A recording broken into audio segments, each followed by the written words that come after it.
In the life of this great nation, a few of its presidents have emerged from the pack as truly historic and memorable even more than others.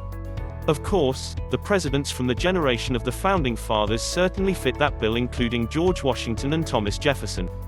And presidents that served the country in times of great crisis also are deeply honored in memory.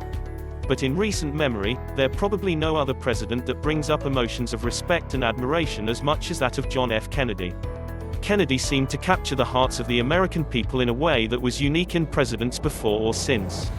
Part of it may have been the era in history that the country was in when he became the President of the United States.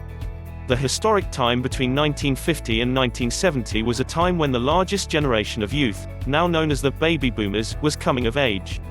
With them, a new youth movement brought a sense of optimism, a can-do attitude, and to some extent a sense of revolution. They were looking for new ways of seeing things, a new vision of the future and new leadership, and John F. Kennedy was the perfect man of the hour to provide that leadership. So much about Kennedy's presidency has an aura of romance and almost a fairy tale excitement of it. From the naming of his family estates, Camelot, to the love affair that the public had with the strikingly beautiful presidential couple, Jack and Jacqueline Kennedy. That touch of magic extended to everything he did and virtually everybody in his family, including his younger brother Robert, who was idolized as well and almost certainly would have served as president had he not been tragically assassinated during his early bid for that office. But this was not to say that Kennedy was not a phenomenal leader. He faced serious challenges. The Cuban Missile Crisis may have been one of the most frightening showdowns between a nuclear Russia and a nuclear America that has ever happened in history. When it became clear that Russia was beginning to build bases in Cuba and arm them with those terrible weapons, this was no time for a weak president. Had Russia been able to bully Kennedy or intimidate the young president and put those missiles in Cuba, it seems certain that the outcome of the Cold War would have been one of failure rather than success.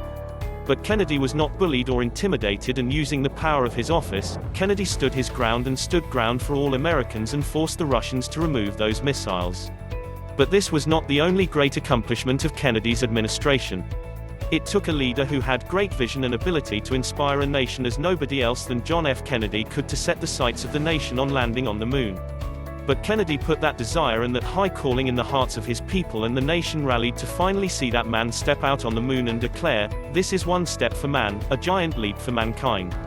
That was one of the proudest days in American history, and it was Kennedy who inspired us to that kind of greatness.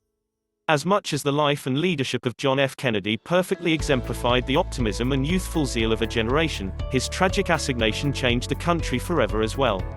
On that sad day of November 22, 1963, when Lee Harvey Oswald gunned down America's beloved president, the hearts of Americans changed forever.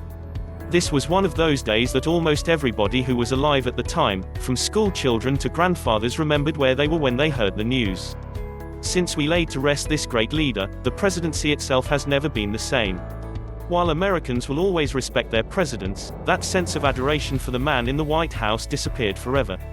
But the thing that did not disappear was the ongoing adoration of the man, John F. Kennedy, who inspired a generation and a nation to look forward to greatness, and in the famous words of his inaugural address in 1961, "Ask not what your country can do for you, ask what you can do for your country."